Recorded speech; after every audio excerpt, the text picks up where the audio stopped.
ಸ್ವಾಮಿ ಶರಣಂ ಸ್ವಾಮಿಯೇ ಶರಣಮಯ್ಯಪ್ಪ. ಬ್ಯಾಂಗ್ಳೂರು ಟು ಶಬರಿಮಲ ಸೈಕ್ಲಿಂಗ್ ಯಾತ್ರೆಯ ಪ್ರಾಕ್ಟೀಸ್ ಇಂದು 23ನೇ ದಿನ.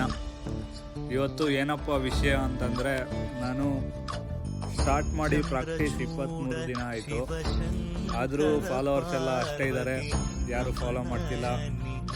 ನೀವು ಹೆಚ್ಚಾಗಿ ಸಪೋರ್ಟ್ ಮಾಡೋದ್ರಿಂದ ನನಗೂ ಹೆಚ್ಚಾಗಿ ಧೈರ್ಯ ಬರುತ್ತೆ, ನಾನು ಇನ್ನೂ ಹೆಚ್ಚಾಗಿ ಸೈಕ್ಲಿಂಗು ಎಲ್ಲ ಮಾಡಬಹುದು. ಅದಕ್ಕೆ ನೀವೆಲ್ಲ ಫಾಲೋ ಮಾಡಿ ಅಂತ ಹೇಳ್ತಾ, ಹಾಗೆ ಬಯೋಲಿ ಯೂಟ್ಯೂಬ್ ಲಿಂಕ್ ಸಹ ಇದೆ, ಅಲ್ಲಿ ಹೋಗಿ ಸಬ್ಸ್ಕ್ರೈಬ್ ಮಾಡಿ ಅಂತ ಹೇಳಕ್ಕೆ ಇಷ್ಟಪಡ್ತೀನಿ. ನಿಮ್ಮೆಲ್ಲರ ಸಪೋರ್ಟ್ ಇರಲೇಬೇಕು. ನಿಮ್ಮೆಲ್ಲರ ಸಪೋರ್ಟ್ ಇರೋದ್ರಿಂದನೇ ಹೆಚ್ಚಾಗಿ ಪ್ರಾಕ್ಟೀಸ್ ಮತ್ತು ಸೈಕ್ಲಿಂಗ್ ಇನ್ನೂ ಮಾಡಬೇಕು ಅಂತ ಧೈರ್ಯ ಬರುತ್ತೆ ನಮಗೆ. ಅದರಿಂದ ಎಲ್ಲರೂ ಸಪೋರ್ಟ್ ಮಾಡಿ. ಇವತ್ತಿನ ಡಿಸ್ಟೆನ್ಸ್ ಬಂದು 24 ಕಿಲೋಮೀಟರ್ ಆಗಿದೆ. ಸ್ವಾಮಿ ಶರಣಂ ಸ್ವಾಮಿಯೇ ಶರಣಮಯ್ಯಪ್ಪ.